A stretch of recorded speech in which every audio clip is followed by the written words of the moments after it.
Hello and welcome back, I'm Arumba. Thank you for joining me. Let's play some more sweet Choson turtles. For great justice. He's got an army, but basically we are just gonna murder him because, you know, he's a horde and his entire country is mountains. Good luck, Mr. Horde Man.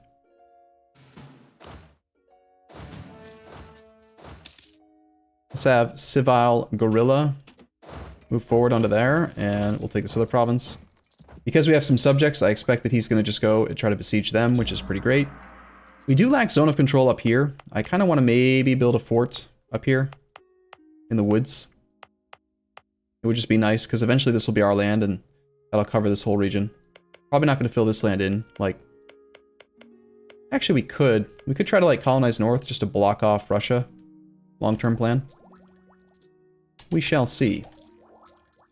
I'm excited, very excited. We have one last idea to take, and then we're done with this idea group. All of the sun and the stars and the moon are all going to align, and we're going to be gloriously strong.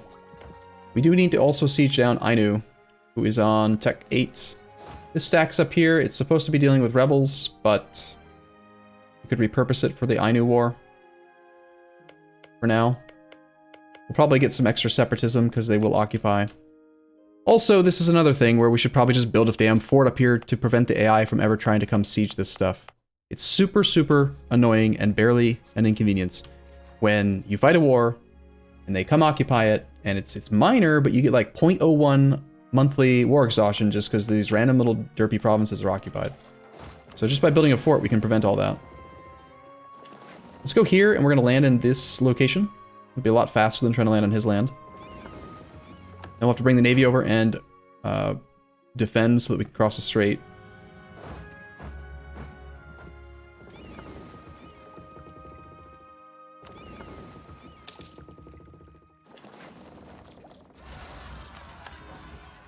Big rebellion. We can take Diplotech super early. We'll keep an eye on these tooltips, I think. Without actually doing it. War taxes. War taxes is not on, and I'm not going to turn it on. Stop asking. We have more than 50% control here. Let's temporarily bring our merchant back from Beijing. Switch over to inland routes. For the extra siege speed. Not going to lose money right now. We have no cash.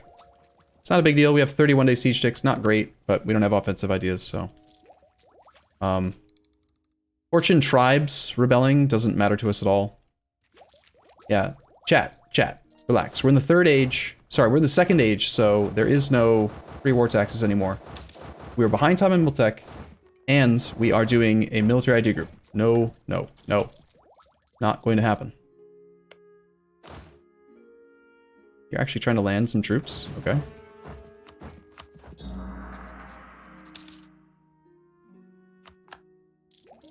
But, money? Okay, let's do the math, chat. Chat. You guys need to go get some coffee, chat, okay? We need to talk. Right now we have 110% land maintenance because the nobles are upset. If we did war taxes, we would be reducing land maintenance by 15%. So right now, 18.58 divided by 1.1 gives us our base monthly maintenance, right? War taxes saves you 15% of your land maintenance, so 0.15. It's going to save us 2.53 ducats a month. It also saves us 15% of our naval maintenance. Okay, so new calculator. 9.33, we have no modifiers, times 0.15. So we're going to save 1.3995 plus 2.5336. 3.93 ducats a month for 24 months. You're basically saying that you want to trade 41 military points for 94 gold.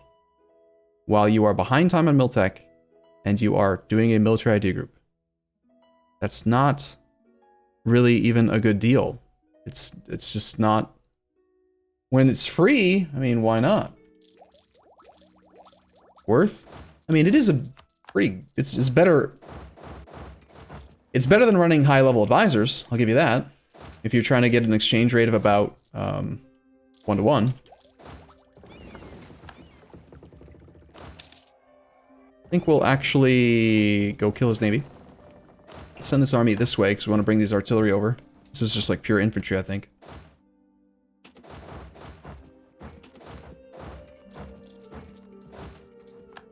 Not to mention murdering his navy is tight.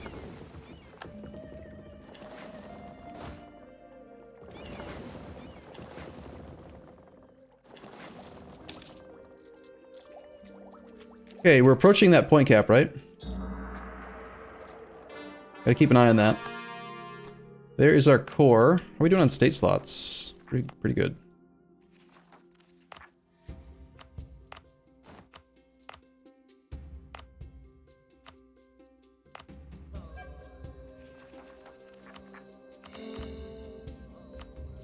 Despite the burgers already have 94 influence? Ooh, I forgot. I was going to click this button and then I wanted to do it while we were actually in the episode.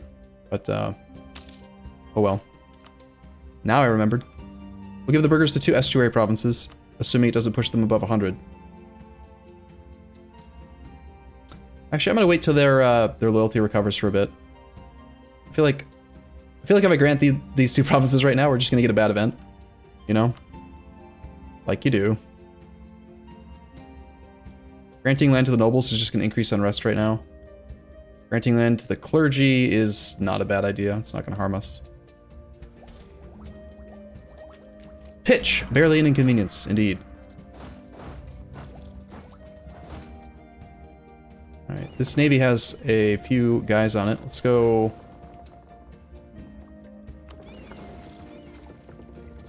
drop them off.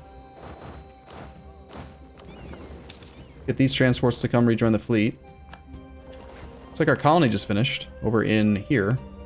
What kind of trade good did we find? Salt. That's not gold. All right, do we want to expel minorities in this campaign, guys? We have a lot of diplo points right now. And let's see, what's our like least accepted culture that we can expel? I think we should. Don't be salty. Don't be salty. Well, I'm referencing the fact that there is a 13.5% chance for gold, and it's not gold. It's wrong, Gad. So the Jerkins, no. We want to expel the smallest minority that we can. Not Tengri, because we're about to accept them. Not Animus. Not, I guess, probably the Polynesians. Let's just kick them out. They suck. Stupid Polynesians. Makes the maintenance cheaper. Saves us some cash for a few years. Increased settler chance, 1 extra colony development. Sure, I'll pay it. Get out of here, you stupid Polynesians. We don't want you. Just gonna turn that alert off because I don't like making states out of provinces that will become a colonial nation, because then there's no reason to full core it, right? Like it'll still become a thing for free upon completion. Primary fleet can go back to... let's just protect in Nippon for a bit rather than privateering, because again, I think we're probably pissing Ming off a bit. And there is another navy to kill, but we're going to full annex both these guys, so the navy will just die. This army needs to go back up here to suppress. Arumba, does ship durability help with circumnavigating the globe? I do not think so. When you are at sea... your time at sea penalty is just like a chance to take hull damage, and having increased ship durability... ship durability is kind of like discipline for boats. Like, let's say that you have just 2 heavies from 2 different countries fighting each other, and one country has ship durability, the other one doesn't. Then when you're calculating the amount of hull damage the enemy ship takes, it's like a % reduction to the amount of damage they take. Make sense? But they still only have 100%, right? They don't actually have more than 100%. Those will just become rebels if we don't kill them, so we might as well just kill them.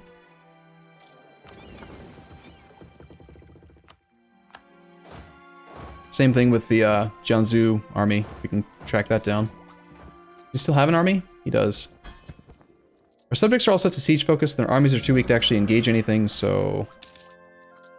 just waiting on the siege of Ainu, it looks like. We've got our civil guerrilla, 0 siege, but he's a siege specialist somehow. That makes sense.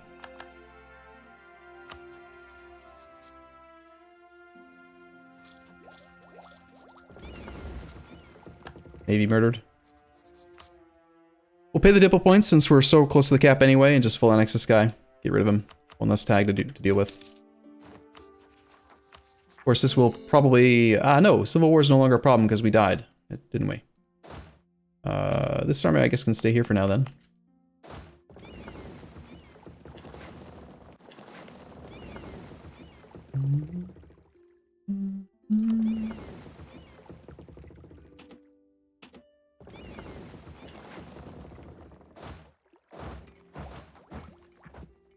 feel like we might want to train some more infantry just for suppression purposes.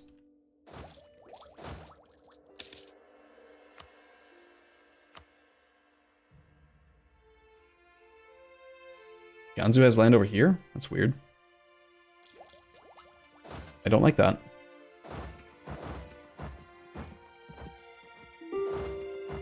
He's so fast. Ooh, we're trading in naval supplies. Land, naval force limit plus 20. Sweet. I think we have, what, 45% increased naval force limit now? That's really nice. Stupid rebels. I'm not going to leave this guy alive. Let's go just unoccupy the last two provinces. The only two occupations he has. That'll put us at 100%, and then we should just be able to win. 5 mandate now? Yeah, that's real low. It is after 1510, so... You know, earlier, I think it was between episodes, but earlier I was mentioning how we might be able to go, like, double mill idea groups, and we could stack discounts and stuff, and then attack Ming, but it's going to be so long till the next ID group. And it is after 1510, and he's got rebels.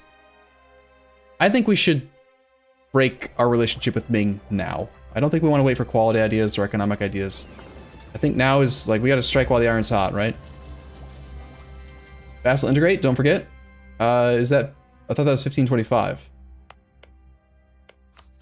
Is Jimmy right? Is it June 1525 and... Dude, you're like 2 years early. July of 1525. Why are you reminding me now? That's 2 years early, man. That's illegal. Steve. What are you, a Steve? I asked for a Jimmy. Jimmy's the good guy. Jimmy's the dude in chat who just, you know, remembers things for you. You're being a Steve. You're being the guy who just, like, gets my attention to distract me and confuse me and stuff. Oh, that's not ideal. I mean, he is a horde. He's gonna probably win this fight, right? Tech 9 to our Tech 9. Flat terrain. Let's see, he arrives in 17th. Maybe after this occupation's undone, but probably not. He'll just agree. Leave him alive. We can at least appoint a leader. And again, it will become a rebel stack either way, so... Also, one thing I noticed is, see this? The Jianzhou Separatists? I just moved this 4-stack from here up to here because I noticed that there was one province with unrest, and I know that a 4-stack can suppress 5 unrest. So I brought a 4-stack over to suppress it and make it go away. If we peace out with Jianzhou right now, there will be many more Jianzhou provinces with separatism, and it will basically immediately trigger a massive rebellion. So we should stay in this war for 9 more months just to make this 90% suppression rebel progress go away. So even if that's a bad battle, I think we're going to stay in this for a while. And yeah, I think we're going to have to train some infantry. We need more suppression. We just don't have enough troops to go around right now. Pure infantry, because we're trying to be economic still. And let's just hope this battle doesn't go too poorly. Our general arrives in 2 days. We rolled a 4 versus his 0, but he's got that shock advantage. We might just have to retreat. This army is too slow. And we'll see how we do. Oh, nice. Good. Now he's on low enthusiasm at 99. Still won't accept. Jerk. Okay, I almost just peaced out again. Almost just thought I should peace out, but again, we want to wait till the... Does he occupy something somewhere else? Where are these armies coming from? Are they just like up in the fog or something? The heck?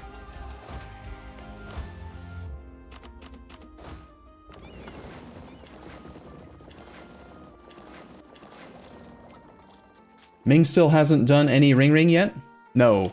Ring? Like, no. We have been privateering him, but not that much. Actually, oops. The ships that I trained earlier had been privateering him. That's a waste of money.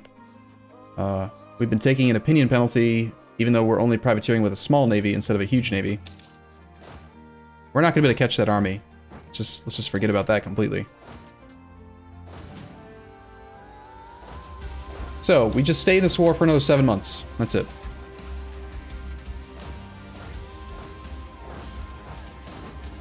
And then it'll be a super easy, barely an inconvenience resolution of the war. These galleys should rejoin the primary fleet since they can have some trade value that way. We don't need them for occupations or blockades or anything. Are you guys ready? Are you ready for the moment we've all been waiting for? Oh my god, I'm so excited. The final idea. Another 1.5 innovativeness, putting us at nearly 70 innovativeness in less than 100 years. We're only at 80 years into the game, and we have 70 innovativeness. That's pretty good. Guaranteed leader siege pip. 20% available mercs. 10% more national tax modifier. 10% infantry combat ability. And, there's more. 20% production efficiency, and 33% more manpower. We recover 562. We now recover 669. Nice. Cue the nices in chat. Nice. Nice. Nice. Nice. Very nice. Alright, this army can come down to here and drill. That's a lot of good stuff, man. 20% production efficiency? Look at that. 56%. We make more in production than in taxes. That's pretty unusual. But actually, I guess in some ways it's quite common for this type of for Korea.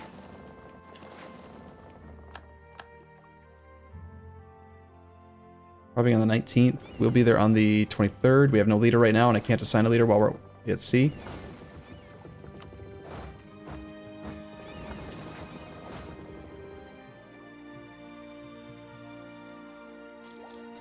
Okay, Jiangsu separatists are nearly gone.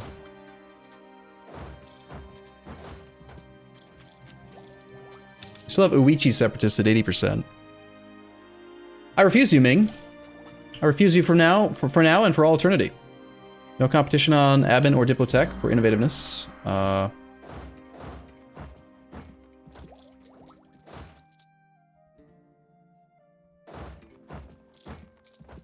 hate having this rebel alert. It annoys me. Harmonizing of the pagan faiths. National unrest minus 0.5 for the rest of the game. Sweet! Also, we could immediately start trying to harmonize Shinto, but if we do that, that's going to be bad. Right now we're at 47 harmony, which is actually increasing development cost. So we want to just do nothing for like the next, well, however long it takes to get to 100. 100 minus 47.5 divided by 1.25. So for 42 years. Damn. It's kind of a long time. How in the heck are you supposed to harmonize 7 religions? Damn. We're gonna have to be at positive 3 stab a lot if we want to generate enough points for that. Maybe we do need to take humanist. Because humanist gives an extra 0.25 as well. Alright, either way, let's take a short break here. I'll be back in the next episode if you're watching this on YouTube. Otherwise, stick around on Twitch. I'm getting used to that outro. We'll be back soon. Thanks for watching, everyone. See you soon.